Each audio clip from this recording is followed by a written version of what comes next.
tijd dat Tjechov deze stuk schreef, was Rusland in grote transformatie.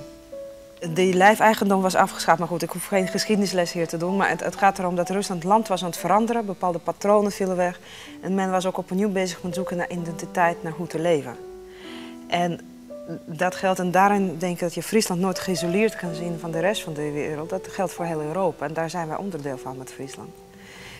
En we zijn ook in transitie, daar wordt ook veel over gepraat, maar wat is het nou precies? En het mooie wat Tjechov doet, is hij vertaalt het naar menselijk, hij vertaalt het naar een familie.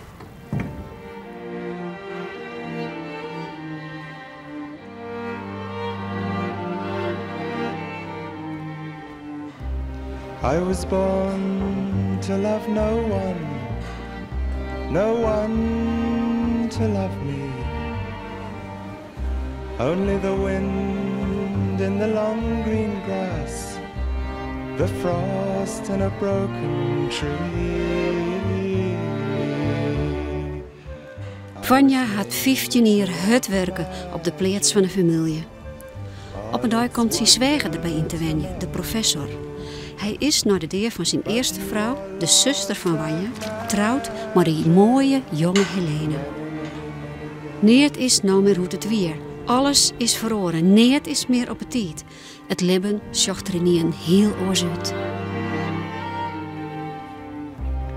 I was born to use my eyes, dream with the sun and the skies, to float away in a lifelong song, in the mist where melody flies. Het is dus de tragiek dat hij haar net krijgt en hij weet dat eigenlijk ook. Ja, hij zei dan begin ik van ja, ik weet dat de kans om je leer te beantwoorden 0,0 is. Maar toch lult erin, toch gaat het ervan. Vanja, dat was dronken. Dat is mogelijk. Dat is best mogelijk. Maar waarom nou? Ja, nou, dan liep het leven de meesten nog wat. Verbied maar het net, Helena. Vroeger dronk ze toch nooit en dan praten stik zo vol in het toe. Ga naar bed, toch verveelst me, Vanja. Nou, de leerste. Vanja, lipje, dit is echt walgelijk, Vanja!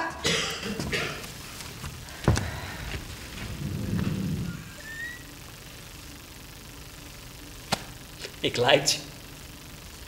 Ik leid je zelfs. Lieve God. Ik ben heel nul in de war.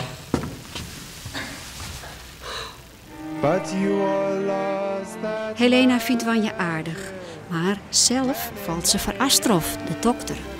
Oh Johan, je hebt zulke prachtige hand. Nou, zit op. Bij Sjobbel komen, hè? Just wel, wij moeten elkaar gewoon zien. Er is geen ontkomen meer aan. Morgen 2 uur bij de jongen aanplant, ja? Het stuk gaat net hoe de leeft. Het is een belangrijk part daarvan. Van Vanja, ja, die is vol van de leven. Die is voor het eerst in zijn leven is er verelen. En de man is 37 voor het eerst, dus dat is nogal heftig. Maar het stuk gaat meer eigenlijk over het is een grote geheel dat gaat door de vraag van hoe te leven. Helene is trouwd met de volle oudere Alexander, de professor. Jertiets een vernieuwd man, maar nou is er ziek.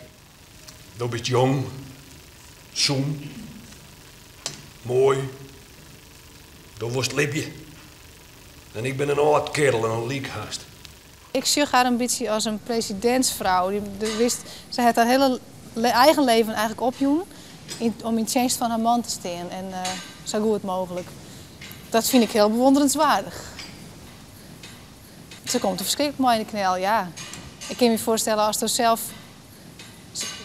zo'n opleiding doorst of zij in het leven stiert, dan heeft ze zelf ook een enorme drijfveer of passie om iets te creëren of te doen. En als dat net meer Utrecht kist, want zij speelt dan in het stuk, de kist van haar vernemen dat ze heel veel piano spelen heeft. En dat mooi ze eigenlijk haast niet meer, want haar man die kent het oormuziek als er ziek is.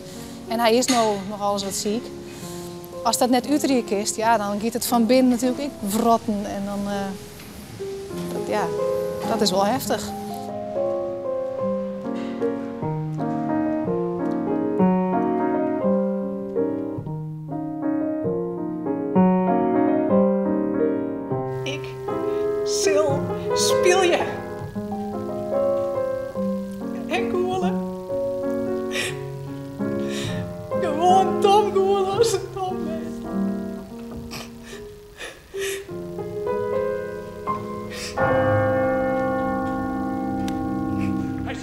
Het verhaal neemt een wending wat de professor voorstelt de pleetste verkeerd is.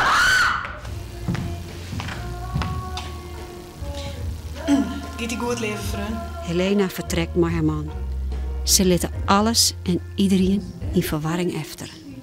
Je hebt heel vaak films of boeken die en ze leefde lang gelukkig of het is niet gelukt. En dan houdt het verhaal op. Maar in het leven gaat het door. En dan? En wat is de volgende dag? En dat is de reden dat ik deze stuk ook gekozen heb. Het gaat om en wat dan? En dan ga je door. En met elkaar. En het mooie vind ik dus dat het dan...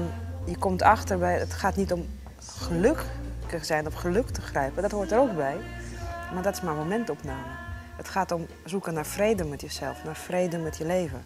En de ene zoekt het via hard werken. En de andere via religie. En de derde door per dag te leven. En de vierde door verliefd te worden. Maar al die dingen, al die gevoelens, die maken met elkaar ons leven.